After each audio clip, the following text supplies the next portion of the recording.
A campainha tocou pontualmente às 2 da tarde de uma sexta-feira ensolarada, um som que há anos eu não ouvia. Parados na minha porta, como um retrato de família que não me incluía mais, estavam meu filho Jonathan, sua esposa Diana e os pais dela. Todos sorriam, vestidos em roupas de linho e óculos escuros, prontos para um fim de semana de lazer, que, segundo eles, eu finalmente tinha condições de oferecer. O carro importado deles, estacionado na entrada de terra batida da minha chácara, parecia um insulto silencioso, uma demonstração de um mundo ao qual eu jamais pertenceria, mesmo tendo financiado o início de tudo aquilo. Naquele instante, o ar ficou pesado, e o cheiro de mato e terra molhada que tanto me acalmava pareceu se dissipar, substituído pelo perfume caro e pela expectativa fria que eles trouxeram consigo. Antes que eu pudesse esboçar uma palavra de boas-vindas, um gesto que ensaiei mentalmente por dias, Diana passou por mim sem sequer me olhar nos olhos. Seu olhar varreu a varanda,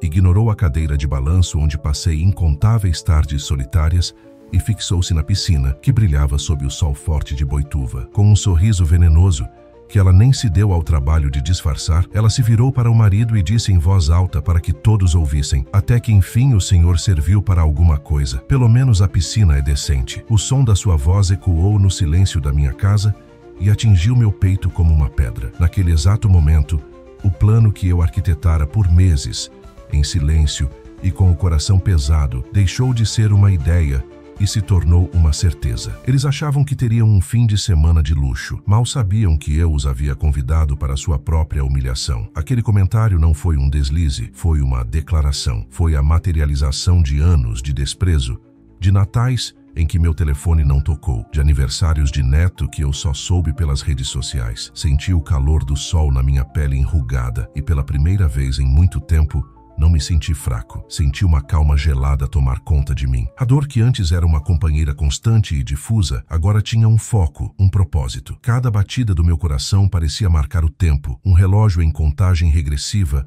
para a lição que eles estavam prestes a aprender. Eles viam diante de si apenas um velho, um aposentado cuja única utilidade era ser o dono de uma propriedade de veraneio. Não conseguiam enxergar o homem que abdicou dos próprios sonhos para que o filho pudesse sonhar mais alto. Respirei fundo, forcei um sorriso que não alcançou meus olhos e abri os braços num gesto de falsa hospitalidade. Sejam bem-vindos. A casa é de vocês, eu disse, e a ironia na minha voz foi tão sutil que passou despercebida por eles, que já estavam mais interessados em descarregar suas malas de grife. Observei Jonathan, meu filho, que em nenhum momento me defendeu. Ele apenas deu um sorriso sem graça, como se pedisse desculpas pela grosseria da esposa, mas sem a coragem de confrontá-la. Ele se tornou um espectador da minha desonra, um homem que trocou sua dignidade pela conveniência de uma vida confortável. Vê-lo assim, tão diminuído, doeu mais do que a ofensa de Diana. Era a confirmação de que eu o havia perdido para sempre. Eles entraram e a casa, que sempre foi um santuário de silêncio e memórias, foi invadida por suas vozes altas e risadas que não pareciam genuínas. Diana inspecionava cada canto com um olhar crítico, como se avaliasse um hotel barato. Seus pais, por sua vez, já perguntavam onde estavam as taças de cristal e se eu tinha gelo para os drinks que pretendiam tomar à beira da piscina. Eles não estavam visitando um pai ou um sogro, estavam ocupando um espaço, utilizando um serviço, e eu, em silêncio, apenas observava. Cada gesto arrogante, cada palavra de desdém era mais um tijolo no muro que eu estava prestes a erguer entre nós, uma barreira definitiva que eles mesmos me ajudaram a construir. Enquanto eu os conduzia para os quartos de hóspedes, um pensamento me ocorreu com uma clareza assustadora. Como o amor pode se transformar em algo tão irreconhecível? Como a pessoa para quem você deu a vida pode se tornar um estranho que permite que você seja humilhado na sua própria casa? A dor dessa constatação era antiga, mas a frieza daquele momento a tornou insuportável. É uma solidão diferente,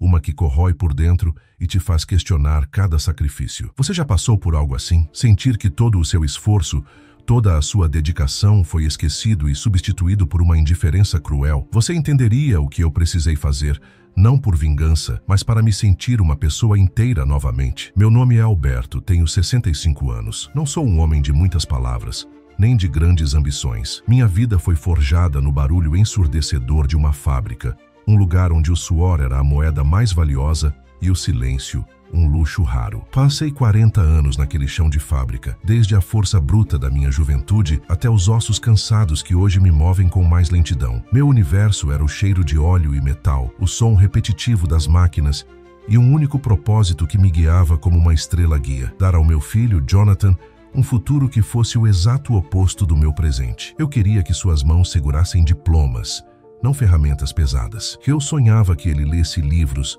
não manuais de operação de maquinário pesado. Lembro-me das jornadas duplas, dos feriados que passei longe de casa, dos aniversários em que chegava tarde, com um bolo simples comprado na padaria da esquina, o corpo exausto, mas o coração pulsando com a esperança de estar construindo algo duradouro para ele. Cada hora extra que eu trabalhava era um tijolo na muralha de oportunidades que eu erguia ao seu redor. Assisti com um orgulho que mal cabia em meu peito aos seus primeiros passos, às suas primeiras palavras e ao dia da sua formatura na faculdade, o primeiro da nossa família a conquistar um diploma de nível superior. Naquele dia, ao vê-lo de beca, senti uma realização que nenhuma promoção na fábrica jamais poderia me proporcionar. Eu acreditava ter cumprido minha missão. Eu acreditava ter deixado um legado de amor e sacrifício. As pessoas costumavam dizer que minha maior qualidade era a resiliência, uma força silenciosa que me permitia absorver os golpes da vida sem reclamar. Na fábrica, a gente aprende que o barulho faz parte do ambiente e, com o tempo, você aprende a filtrá-lo, a encontrar uma espécie de paz no meio do caos. Eu apliquei essa mesma lógica à minha vida. As pequenas decepções, as dificuldades financeiras, os sonhos adiados, eu absorvia tudo em silêncio, sempre tentando mostrar a Jonathan um rosto calmo e um porto seguro. Eu queria ser a base inabalável sobre a qual ele pudesse construir a vida que eu nunca tive. Eu só não sabia que, ao absorver tanto, eu estava ensinando aos outros que minha dor não tinha importância. Hoje, essa mesma resiliência se parece mais com uma maldição. Absorvi a indiferença deles, os esquecimentos, os atos sutis de desrespeito por tanto tempo, que eles passaram a acreditar que eu não sentia. O herói do passado, o pai que o carregava nos ombros para ver os fogos de artifício na festa da cidade, transformou-se num estorvo, numa obrigação social. Não sou mais a fundação sólida. Sou o móvel antigo e lascado no canto da sala de estar moderna e impecável deles, uma peça da qual eles se envergonham, mas que ainda não tiveram coragem de jogar fora. O contraste entre o pai que eu fui e o velho em que me transformei aos olhos deles é uma dor física, uma pontada constante no peito. Essa dor se manifesta num gesto simples, quase involuntário. Minha mão, que antes era firme e forte o suficiente para operar máquinas perigosas, hoje treme levemente quando a estendo para pegar a única fotografia que mantenho na estante da sala. É uma foto gasta pelo tempo, de um Jonathan com 10 anos, exibindo um sorriso radiante enquanto segura um peixinho que pescamos juntos num lago aqui perto. Ele me abraça com força, seus braços pequenos em volta do meu pescoço, e naquela imagem desbotada, sua admiração por mim é quase palpável. É uma relíquia de uma vida passada, o fantasma de um menino que um dia viu um rei num simples operário de fábrica. Ele era meu maior fã. Olho para aquela fotografia e depois para o homem que agora ocupa meu quarto de hóspedes. Um homem que se encolhe visivelmente quando conto histórias do nosso passado, como se essas memórias humildes fossem manchas em sua nova e sofisticada identidade. Ele trocou a autenticidade pela aceitação no mundo de Diana. Eu o vejo tentando imitar os trejeitos e o vocabulário dos amigos ricos dela, e meu coração se parte, porque o menino que eu criei era genuíno.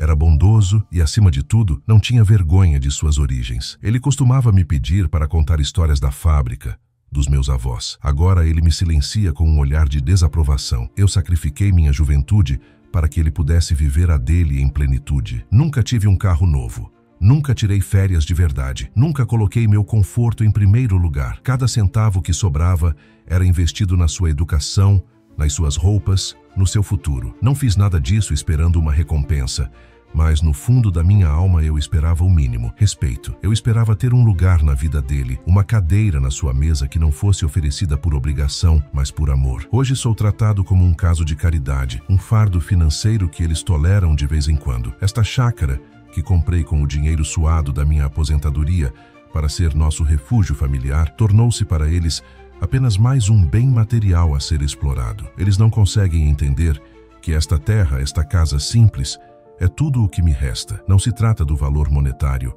mas da dignidade de ter um lugar que é meu, um lugar onde sou o anfitrião e não o visitante indesejado. O cheiro de terra molhada depois da chuva, o canto dos pássaros pela manhã, a sensação do vento no rosto enquanto me sento na varanda. São essas pequenas coisas que mantêm minha mente sã. Este lugar foi sonhado para ser um palco de novas e felizes memórias com meu filho e meus netos. Em vez disso, tornou-se o campo de batalha onde preciso lutar para reafirmar meu próprio valor. Uma luta que eu nunca, em meus piores pesadelos, imaginei que teria que travar. Este sou eu, Alberto. Um pai que deu tudo o que tinha e ficou apenas com os ecos de um passado onde era amado. Um homem que aprendeu da maneira mais dura que a mesma resiliência silenciosa que te ajuda a sobreviver também pode ser o que te torna invisível aos olhos de quem mais importa. Eles confundem meu silêncio com fraqueza, meu serviço com subserviência, mas estão prestes a descobrir a força implacável que pode brotar no solo fértil de uma dor profunda e longamente cultivada. Se essa história tocar algo em você, se inscreve e me conta aqui nos comentários o que faria no meu lugar. Diana, minha nora, é o epicentro deste terremoto silencioso que destruiu minha família. Ela tem 35 anos, mas carrega nos olhos a ambição calculista de alguém muito mais velho. Para ela, a vida é uma escalada social e cada pessoa é um degrau ou um obstáculo. Desde que entrou na vida de Jonathan, ela me enxergou claramente como um obstáculo, uma mancha de graxa no currículo impecável que ela estava construindo para sua nova família. Sua polidez é sua arma mais afiada. Ela sorri enquanto desfere o golpe, elogia de uma forma que te faz sentir pequeno, e sua generosidade é sempre uma transação, esperando algo em troca. Ela me vê, e eu sei que não enxerga um ser humano, mas sim um problema a ser gerenciado, uma vergonha a ser escondida, o vestígio de uma simplicidade que ela abomina e que luta diariamente para apagar de sua própria história. E então, há Jonathan, meu filho. Ele não é um antagonista da mesma forma que Diana. A maldade dele não é ativa, mas passiva, o que, de certa forma, a torna ainda mais dolorosa. Ele se tornou um homem fraco, um refém do conforto e do status que o casamento com Diana lhe proporcionou. Aquele menino de olhar determinado que sonhava em ser engenheiro para construir pontes, hoje vive numa ilha dourada, incapaz de construir uma ponte de respeito até o próprio pai. Ele assiste em silêncio enquanto sua esposa me diminui, me ignora, me ofende. Seu crime é o da omissão, da covardia. Cada vez que ele desvia o olhar quando eu preciso de sua defesa, cada vez que ele concorda com um aceno de cabeça para evitar um conflito com ela, ele me apunhala com sua inércia. Ele escolheu a paz de sua casa em vez da dignidade de seu pai. Essa transformação, essa erosão do nosso laço foi um processo lento e gradual, como uma doença que se instala sem sintomas aparentes. No início do namoro deles, Diana era a personificação do encanto. Ela me chamava de sogro querido, trazia meus doces favoritos aos domingos e ouvia minhas histórias da fábrica com um interesse que, hoje eu sei, era completamente fabricado. Jonathan parecia mais feliz do que eu jamais o vira, e para um pai, a felicidade de um filho é um bálsamo que nos cega para muitas coisas. As primeiras fissuras na fachada de família perfeita surgiram de forma sutil. Um telefonema de aniversário esquecido, um convite para o almoço de domingo cancelado em cima da hora por causa de um compromisso de trabalho inadiável. Eram pequenas ausências, fáceis de desculpar, mas que somadas começaram a desenhar um padrão de afastamento deliberado. O padrão de esquecimento logo evoluiu para uma estratégia de exclusão ativa. A memória que marca essa virada de forma indelével é a da festa de primeiro aniversário do meu neto, o pequeno Theo. Eu não fui convidado. A desculpa que me deram dias depois por telefone foi que seria só um bolinho para as crianças, algo bem simples. Mas a verdade que eu descobri com uma pontada no coração estava nas redes sociais. As fotos mostravam uma festa extravagante, com dezenas de convidados, decoração profissional e a presença de todos os amigos importantes e dos chefes de Diana. Aquela mentira descarada, tão fácil de desmascarar, foi a prova de que eu não era mais apenas esquecido. Eu estava sendo ativamente escondido. Eles não queriam que a imagem do avô operário contaminasse o cenário de sucesso que estavam vendendo. Levei muito tempo para entender a raiz desse comportamento, a verdadeira motivação por trás de tanto desprezo. A revelação veio num dia em que, ao chegar um pouco mais cedo para deixar um presente para meu neto, ouvi sem querer uma conversa de Diana com uma de suas amigas na varanda. Ela descrevia sua família de origem com uma riqueza de detalhes que beirava a ficção, falando de avós fazendeiros e de uma infância abastada que eu sabia não ser verdade. Naquele instante, tudo fez sentido. O problema não era apenas a minha simplicidade, era o fato de que eu era um espelho do passado que ela mesma tentava desesperadamente enterrar. Eu era a prova viva de que sua família perfeita tinha origens humildes. Minha presença, meu jeito de falar, minhas mãos calejadas, tudo isso ameaçava a frágil e mentirosa narrativa que ela construiu para si mesma. É uma sensação terrível, a de perceber que você nunca conheceu de verdade alguém que considerava parte da sua família. É como descobrir que o chão sob seus pés é falso, oco. A confiança, uma vez quebrada de forma tão fundamental, se estilhaça em 1000 pedaços, e não há cola no mundo capaz de juntar os cacos e fazer com que pareça inteiro novamente. A imagem daquela mulher doce e sorridente do início do namoro se desfez, revelando a pessoa calculista e insegura que ela realmente era, e a cumplicidade silenciosa do meu filho nessa farsa foi o golpe final. Você já confiou em alguém cegamente, a ponto de entregar seu bem mais precioso, e se arrependeu de uma forma tão profunda e avassaladora? Eles se instalaram na minha casa como uma força de ocupação. As malas de grife foram jogadas nos quartos, e a primeira atitude de Diana foi apontar uma minúscula rachadura no azulejo do banheiro, com um suspiro de enfado, como se fosse um defeito intolerável. Os pais dela, um casal de rostos esticados e sorrisos que não alcançavam os olhos, imediatamente perguntaram pela senha do Wi-Fi e reclamaram da ausência de ar-condicionado nos quartos, mesmo com a brisa fresca que entrava pelas janelas. Eu lhe servi um suco de laranja natural espremido na hora, e vi a decepção clara em seus rostos. Eles não queriam suco, queriam drinks, coquetéis, o serviço completo de um resort de luxo. A atmosfera ficou densa, carregada com o peso do julgamento silencioso deles, e eu era o único que parecia sentir o desconforto no ar. Observei a cena da minha velha cadeira de balanço na varanda. A mesma cadeira onde, por incontáveis fins de semana, eu me sentei esperando por uma visita, um telefonema, um sinal de que eu ainda fazia parte da vida deles. Que ironia amarga. Agora que eles estavam finalmente aqui, preenchendo o espaço com sua presença insatisfeita, tudo o que eu mais desejava era o meu silêncio de volta. Lembrei-me de todas as vezes que capinei o jardim, limpei a piscina e preparei os quartos, imaginando o som da risada do meu neto correndo pela grama. A realidade, no entanto, era uma paródia grotesca desse sonho.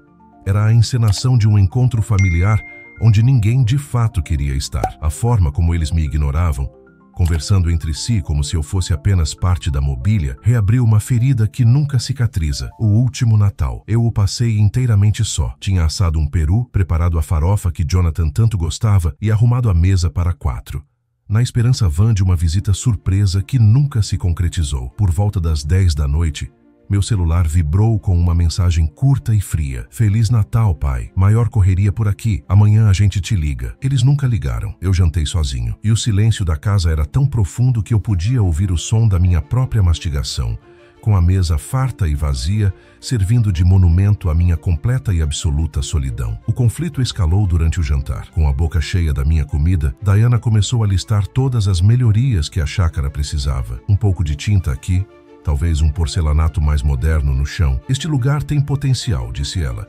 olhando diretamente para mim como se eu fosse o caseiro e não o dono. Ela falava da minha casa, do meu refúgio, como se fosse um ativo de baixo desempenho que precisava de sua gestão para se valorizar. Jonathan, para meu desespero, apenas concordava com a cabeça, acrescentando que poderiam conseguir um preço bom no projeto com um amigo arquiteto dela. Eles já estavam loteando meu lar, minha vida, bem na minha frente, como se eu já estivesse morto. O aroma que enchia a casa era o da minha galinhada, uma receita simples da minha mãe que eu preparei com um carinho especial. É um cheiro que me transporta para a infância, para um tempo de segurança e amor incondicional. Mas, no momento em que coloquei a travessa na mesa, vi Diana torcer o nariz sutilmente. É um prato um pouco rústico, não acha? Ela comentou com a mãe, em um tom de voz calculado para que eu ouvisse perfeitamente. Eles mal tocaram na comida. O som dos talheres batendo nos pratos, enquanto eles remexiam o arroz e o frango com desdém, era mais alto do que qualquer ofensa verbal. Naquela mesa, eles não estavam apenas me rejeitando. Estavam insultando a memória da minha mãe e tudo o que ela representava. Essa rejeição à minha comida, ao meu cuidado, me fez lembrar de uma tarde dolorosa, Meses atrás, eu estava na casa deles para deixar um presente e ouvi, do corredor, a voz de Diana ao telefone com Jonathan. Ele tinha um jantar importante da empresa e, pelo visto, havia sugerido que eu fosse. Pelo amor de Deus, Jonathan, não me inventa de trazer seu pai. Simplesmente não pega bem. Você sabe como essas pessoas são, ela disse, a voz sibilante e urgente. Havia um pânico no seu tom que era mais cruel do que o ódio. Eu não era uma pessoa para ela, com uma história e sentimentos. Eu era um risco social, um item que poderia depreciar a marca da família perfeita que ela estava tentando vender aos seus superiores e amigos. Retirei os pratos quase intocados em silêncio, enquanto a conversa na mesa fluía ao meu redor, animada, sobre viagens à Europa, investimentos na bolsa de valores e os últimos lançamentos de carros de luxo. Eu me movia entre eles, mas era completamente invisível. Um fantasma servil na minha própria casa. Mais tarde naquela noite, Jonathan me encontrou na cozinha enquanto eu lavava a louça. Pai, não liga pra Diana, tá? Ela é assim mesmo. Anda muito estressada com o trabalho.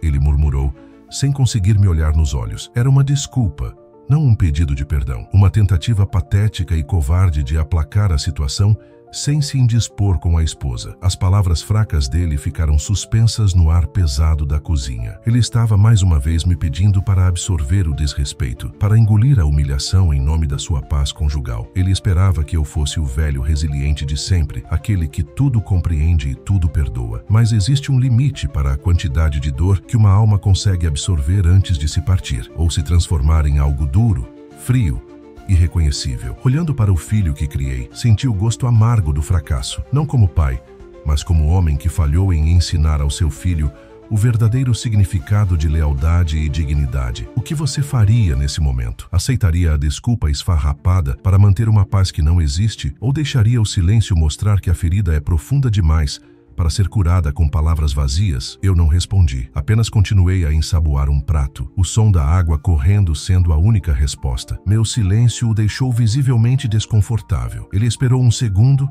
talvez por uma absolvição que não veio, e então recuou rapidamente para a sala de estar, de volta para a segurança do mundo que Diana comandava. Aquele silêncio foi meu primeiro ato de rebelião, uma muralha invisível que eu comecei a erguer. Ele provavelmente interpretou como teimosia de velho, uma birra. Mal sabia ele que aquele era o silêncio que precede a tempestade, a quietude assustadora de nuvens escuras se acumulando no horizonte. Mais tarde, enquanto se preparavam para dormir, a casa voltou a se encher com o som das suas risadas. Eles haviam bebido o vinho caro que trouxeram e agora faziam planos barulhentos para o dia seguinte. A pauta era a piscina. Planejavam as fotos perfeitas, as poses, o bronzeado que iriam adquirir. Essa piscina vai render umas fotos incríveis para o meu Instagram, Diana declarou em voz alta, para quem quisesse ouvir. Eles dormiram nos meus quartos, sob o meu teto, felizes e completamente alheios ao fato de que estavam hospedados na casa de um homem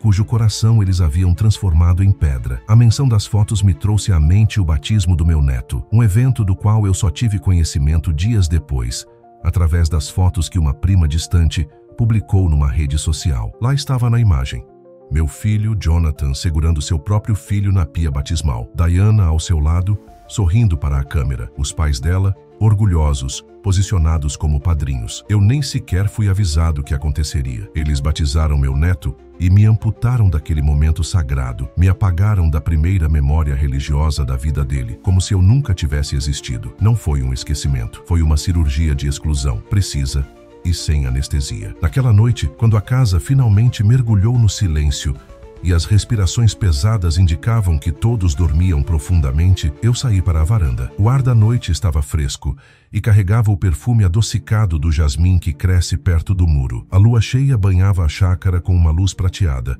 e sua luz se refletia na superfície perfeitamente lisa e cristalina da piscina. Parecia uma joia líquida, um espelho para o céu, o palco perfeito. Fiquei ali por um longo tempo, apenas observando a água que era o único motivo da presença deles ali, o grande símbolo de seu desejo. Então, caminhei lentamente até a casa de máquinas. O som do interruptor, ao acionar o modo drenar, foi o estalo mais alto e definitivo que eu já ouvi na vida. Enquanto eu observava o nível da água começar a baixar, centímetro por centímetro, eu não sentia raiva nem ódio. O que senti foi uma estranha e poderosa sensação de clareza, de propósito reencontrado. Cada gorgolejar da água que escoava pelo ralo era uma palavra de dor que eu nunca disse, uma lágrima que engoli, uma humilhação que silenciei. Este não era um ato de vingança impensado, movido pelo calor do momento. Era um ato de verdade. Eu estava esvaziando a piscina da mesma forma que eles, ao longo dos anos,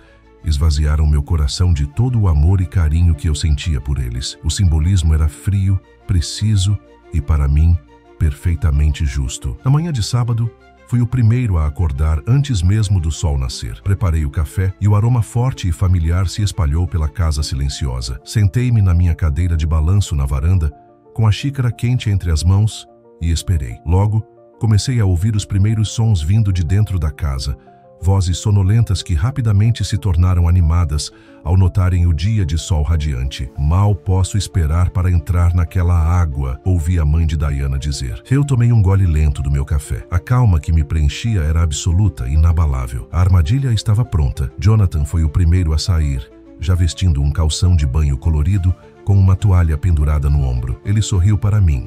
Um sorriso genérico de bom dia, completamente alheio à atmosfera pesada que só eu parecia sentir. Bom dia, pai. O dia está perfeito para a piscina, hein? A inocência na sua voz era quase cômica. Ele passou por mim, caminhando em direção à área da piscina, seguido de perto pelos outros três, todos rindo e conversando, exibindo seus óculos de sol caros e suas roupas de banho vibrantes. Eu apenas observei, meu coração batendo num ritmo lento e constante, como o de um juiz prestes a ler uma sentença. O espetáculo estava prestes a começar. Enquanto eles se afastavam em direção à piscina, eu permaneci na minha cadeira, balançando suavemente num ritmo lento e constante. Minha calma parecia incomodá-los. Era uma nota dissonante na sinfonia de sua excitação. Diana, antes de virar a esquina da casa, lançou um olhar por cima do ombro e seus olhos continham uma fagulha de irritação. "O senhor não vem? A água deve estar uma delícia", ela disse, a voz carregada de uma falsa doçura que mal escondia o desprezo. Era como se, na sua mente, eu fosse o velho rabugento que não sabe apreciar as coisas boas da vida. "Eu vou daqui a pouco", respondi com a voz firme e serena, sem deixar transparecer a tempestade que se avizinhava. "Aproveitem bem o sol da manhã. Dizem que ele é ótimo para revelar certas coisas." Eu os observei desaparecer de vista. Os passos deles eram leves, saltitantes, cheios da antecipação de um prazer iminente. Jonathan ia na frente, quase correndo, como o menino que um dia foi, ansioso por um presente prometido. Fechei os olhos por um instante e me concentrei nos sons. O eco das risadas deles, o barulho ritmado de seus chinelos batendo no caminho de pedras, o canto alegre e indiferente dos pássaros nas mangueiras. Era, para qualquer espectador desavisado, uma cena de perfeita felicidade familiar. Mas eu sabia a verdade. O contraste entre aquela alegria superficial e a realidade chocante que os aguardava era o que tornava aquele momento tão tenso, tão poderoso. Eles caminhavam sob um céu azul e um sol brilhante, mas estavam prestes a mergulhar numa escuridão que eles mesmos criaram. Minha mente se tornou um relógio em contagem regressiva. Revivi em pensamento cada etapa da noite anterior. As longas horas que passei na escuridão, supervisionando o escoamento lento de milhares de litros de água, o esforço físico para carregar as latas de tinta pesada do galpão, o cheiro forte de tinta fresca se misturando ao perfume da dama da noite. Cada pincelada no fundo de concreto da piscina não foi um ato de raiva, mas sim um gesto de uma precisão quase cirúrgica. Eu não estava destruindo nada, pelo contrário, eu estava construindo uma mensagem, criando a tela em branco, onde a humilhação dele seria pintada com as cores da verdade. Eu era um artista, e minha obra-prima estava prestes a ser revelada. Lembrei-me de um detalhe curioso daquela madrugada. Enquanto eu dava a última demão de tinta nas letras enormes, uma mariposa grande de asas aveludadas pousou a poucos centímetros da minha mão,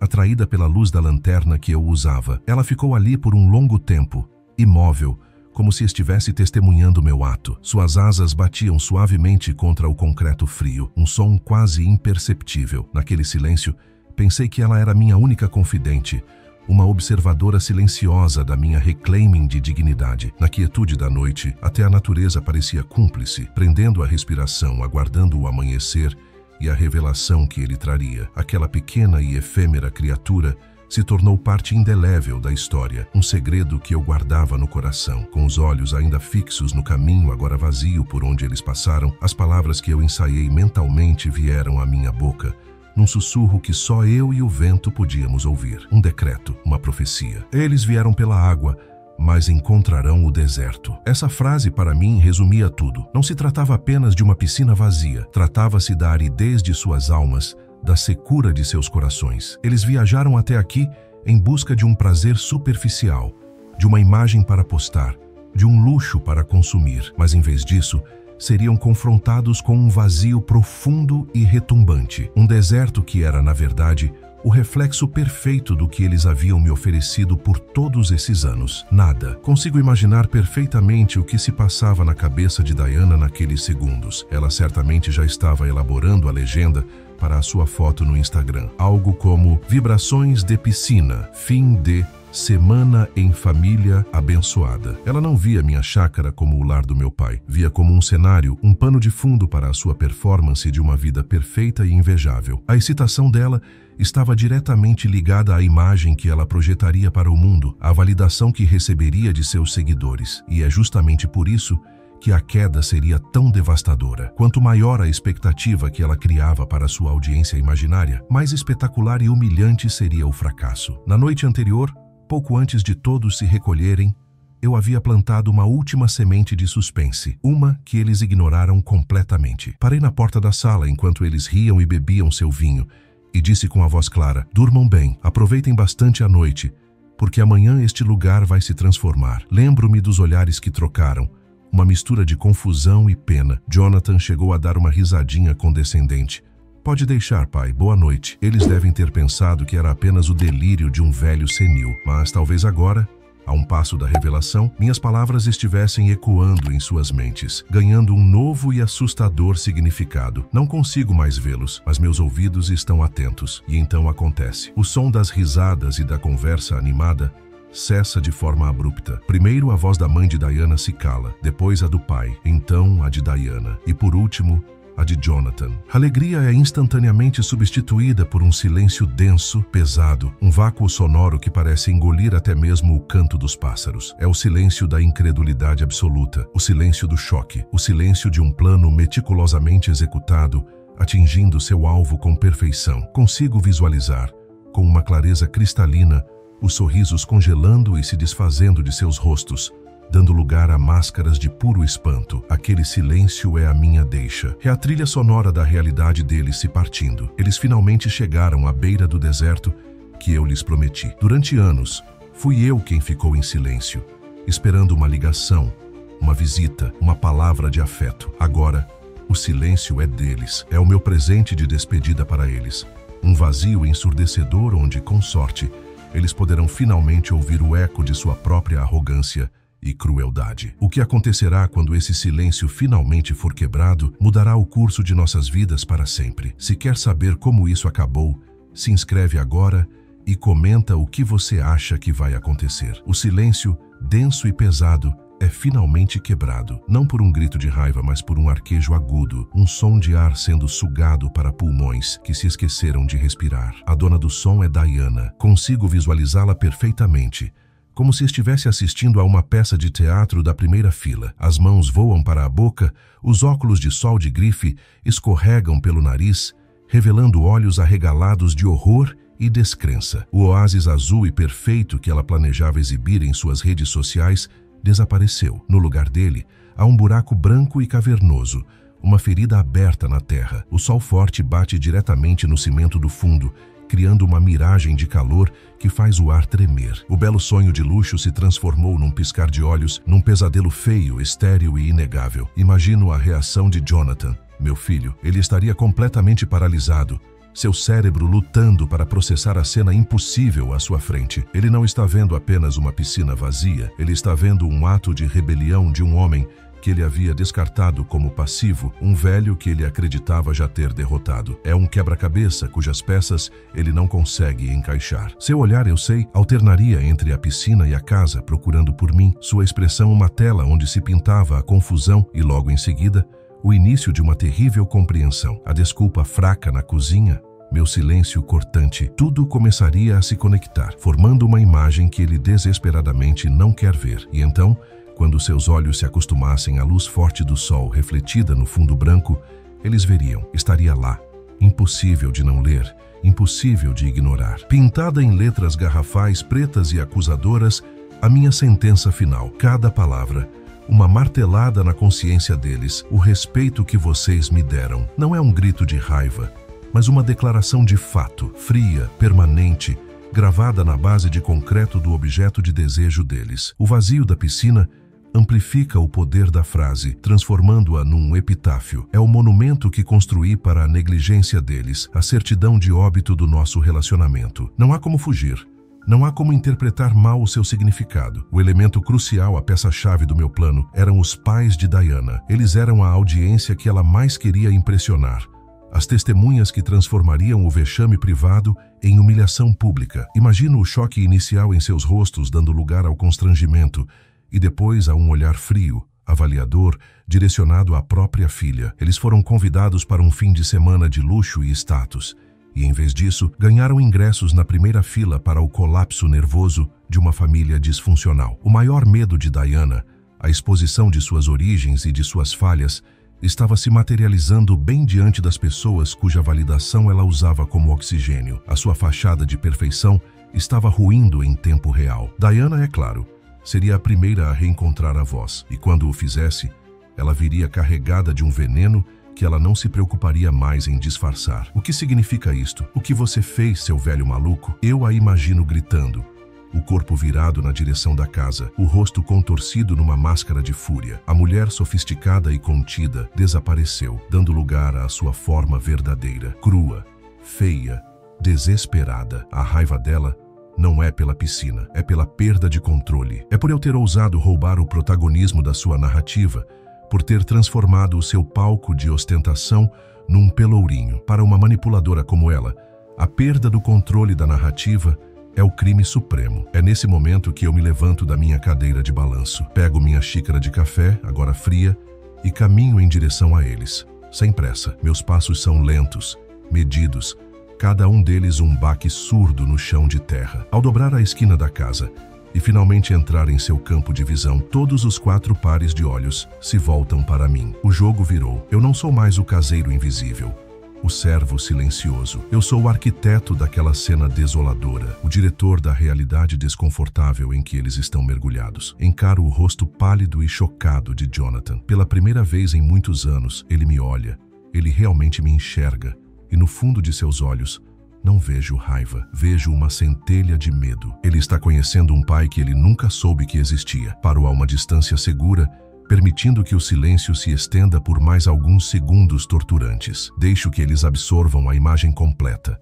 A piscina vazia, a frase acusadora e eu, de pé, sereno, observando-os. Meu olhar se fixa em Jonathan. Ele parece um fantasma.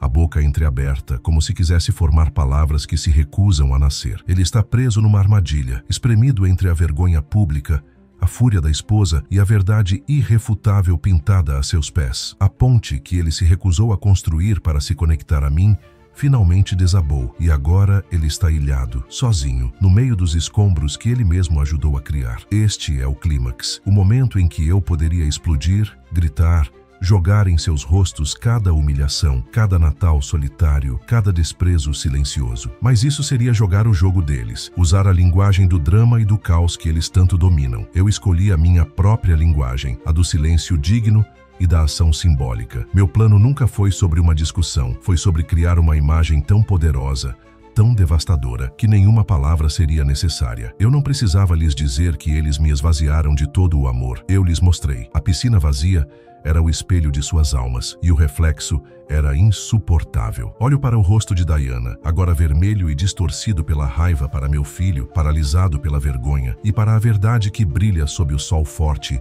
nua e crua para quem quisesse ver. Foi uma atitude drástica, eu sei. Um ponto final, sem possibilidade de retorno. Mas depois de anos sendo silenciado, diminuído e tratado como um objeto sem valor, meu gesto, por mais duro que pareça, foi o único grito que eu poderia dar para que eles finalmente me ouvissem. Foi uma declaração de independência, numa língua que eles não podiam mais ignorar. Você teria a coragem de fazer o mesmo para reconquistar a sua própria dignidade? Eu finalmente quebro o silêncio, mas minha voz não carrega o tremor da raiva ou da mágoa. Ela sai calma, nivelada, com o peso de uma decisão que não tem mais volta. Meus olhos encontram os de Jonathan e, pela primeira vez, ele sustenta meu olhar como se estivesse acorrentado pela vergonha. "A piscina", eu começo, e a palavra paira no ar por um segundo. "A piscina do meu respeito por vocês também secou." Digo as palavras lentamente, saboreando a verdade contida em cada sílaba. Então, meu olhar se expande, abrangendo os quatro, como um juiz lendo uma sentença para o tribunal. O fim de semana acabou. Podem arrumar suas coisas e ir embora. Não era uma sugestão. Não era um pedido, era um decreto. Naquele instante, eu não era mais a vítima. Eu era o rei do meu castelo e estava expulsando os invasores. A partida deles foi uma cena de caos silencioso e apressado. Ninguém ousou discutir. Ninguém tentou se justificar. A fúria de Diana se converteu num silêncio pétreo, humilhado. Ela foi a primeira a se mover, marchando para dentro da casa, e eu podia ouvir o som de suas coisas sendo jogadas de qualquer jeito dentro da mala. Jonathan a seguiu como um autômato, o rosto pálido e inexpressivo, os movimentos mecânicos. Ele não olhou para mim uma única vez. Os pais dela, visivelmente constrangidos, apenas queriam desaparecer, fugir daquela situação insuportável o mais rápido possível. Minutos depois, ouvi o som do motor do carro de luxo deles, o barulho das rodas patinando na terra enquanto partiam. Aquele som não era o de uma despedida.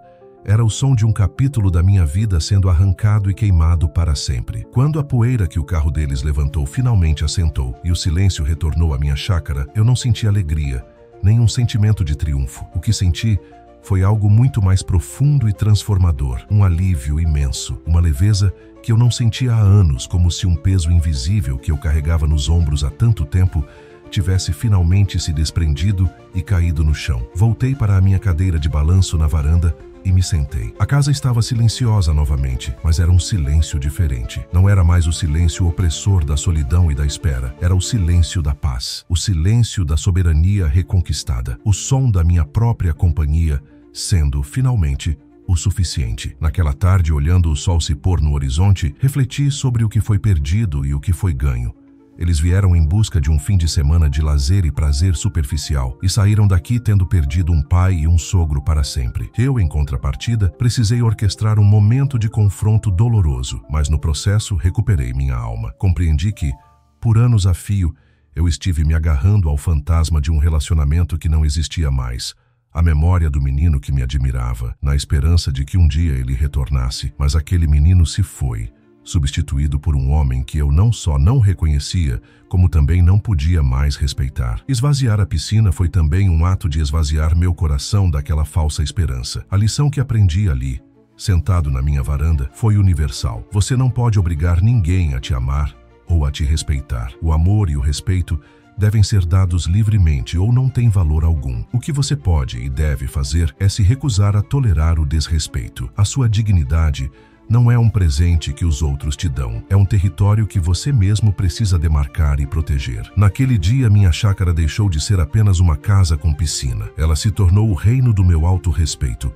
um lugar com uma única e inegociável lei. Aqui, eu sou tratado com a decência de um ser humano. É uma lição que me custou um filho, mas que me salvou de me perder completamente. Olhei uma última vez para a piscina vazia sob a luz do crepúsculo. Ela não me parecia mais uma visão de desolação. Parecia limpa, uma lousa apagada, pronta para um novo começo, mesmo que esse começo fosse solitário. Eu estava em paz. Naquele dia, eles não perderam apenas um fim de semana de sol e água fresca. Eles perderam o direito de me chamar de pai, de fazer parte da minha história. Porque o amor, eu entendi finalmente, pode suportar a distância, pode sobreviver à saudade, pode até mesmo resistir a um momento de raiva, mas o amor, por mais forte que seja, não sobrevive ao desprezo. Ele morre de sede, exatamente como uma piscina sob o sol escaldante, até que não reste nada além de uma memória vazia.